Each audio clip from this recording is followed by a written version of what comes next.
Hey, it's Faith Talk Live. I'm Rick Probst. And I'm Dan Ratcliffe. It is always awesome to talk to someone from Focus on the Family. We've got one of the best here, Brittany Raymer, right there where she is. Where are you, Brittany? Is that your living room? Love the pictures in the back.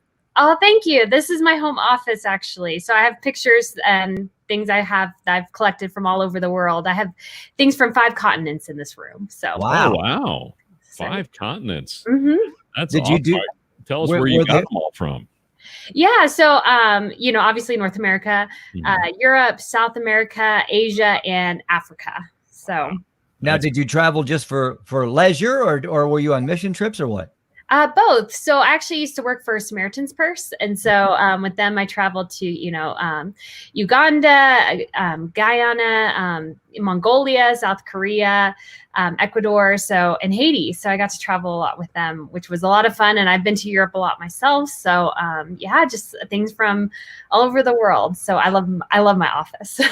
So here's the question. If there was just one continent you could go back to, which one would it be?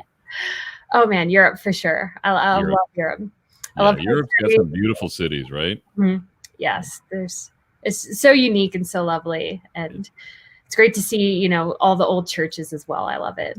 Yeah, love that. Brittany Raymer from Focus on the Family. We thought we'd catch up with her and talk about the March for Life. It's coming up the 29th. Now, Dan and I were talking before we went live, and I said, I thought the 29th was next week, but here we are. It's here. It's the 29th.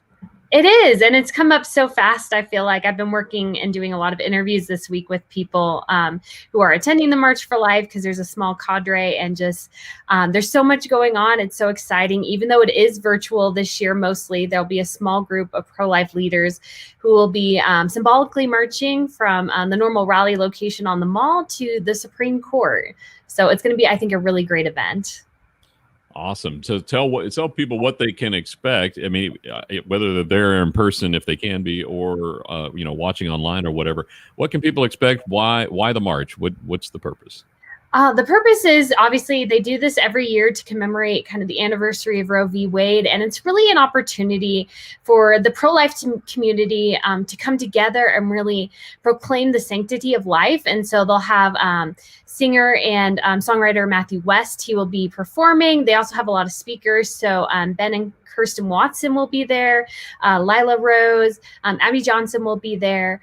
J.D. Greer will be speaking. Sissy Graham Lynch will be giving a prayer. Our own Jim Daly from Focus on the Family will also be speaking there as well. So it's really just a great opportunity for the pro-life community to really just come together, even though we're all virtual this year, pretty much, that we can all still come together and share, why we're marching and why it's important to speak for the unborn. So they can go to focusonthefamily.org. Is it also going to be on Facebook and YouTube? How can they watch? It will be. And you can go also to the marchforlife.org and they will have a live stream there. And there's also an opportunity if you want to buy a virtual ticket to their virtual roast dinner. Tim Tebow will be speaking there. So if that's something that's of interest to you, you can definitely, I think there's still tickets available. You can do that as well. So it's just a really great opportunity if you're pro-life to kind of get involved and hear what's going on, because the next 2 years, I think, will be a bit of a challenge for sure, and the next 4 potentially as well. Well, we're looking forward to the March for Life. It is the 29th. And as Brittany said, it is, if you can put that back up there again, Dan. I have such a short memory at my age. It's marchforlife.org.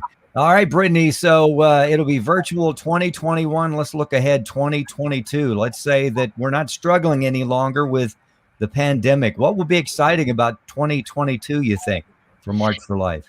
I think what's really exciting is that there's so many opportunities, especially in the states right now. Obviously, the federal government is being led, by a liberal party that's very much interested in expanding abortion access, but so many states are fighting against that.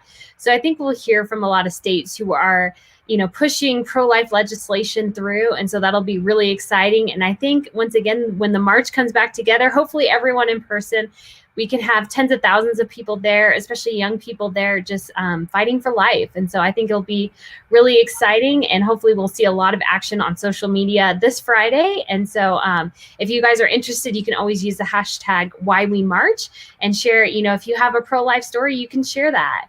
And they'd love to see a lot of people share, because that's the best way we can reach people, is through those personal stories, because people connect with those.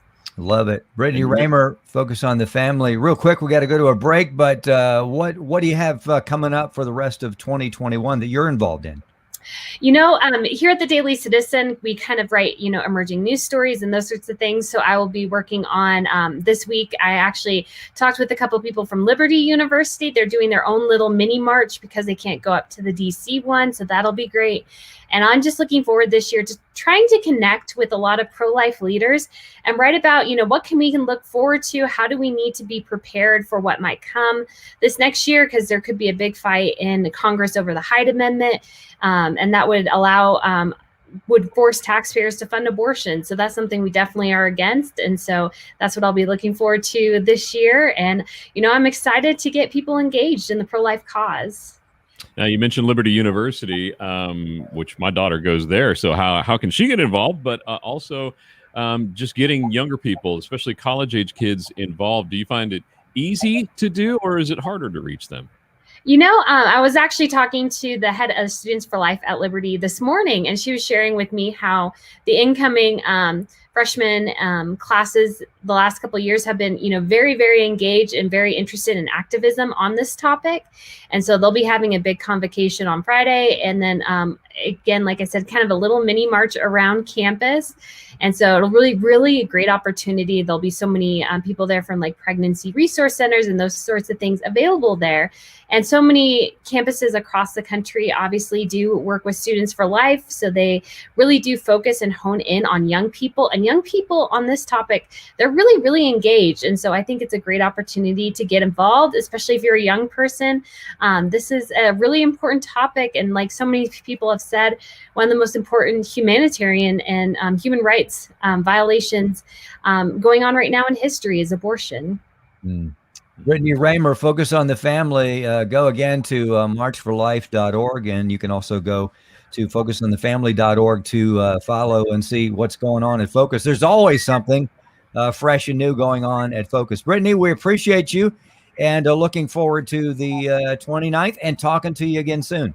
All right. Thank you so much. Hey, we got to take a break. We'll be right back. I'm Rick Probst. And I'm Dan Ratcliffe. This is Faith Talk Live.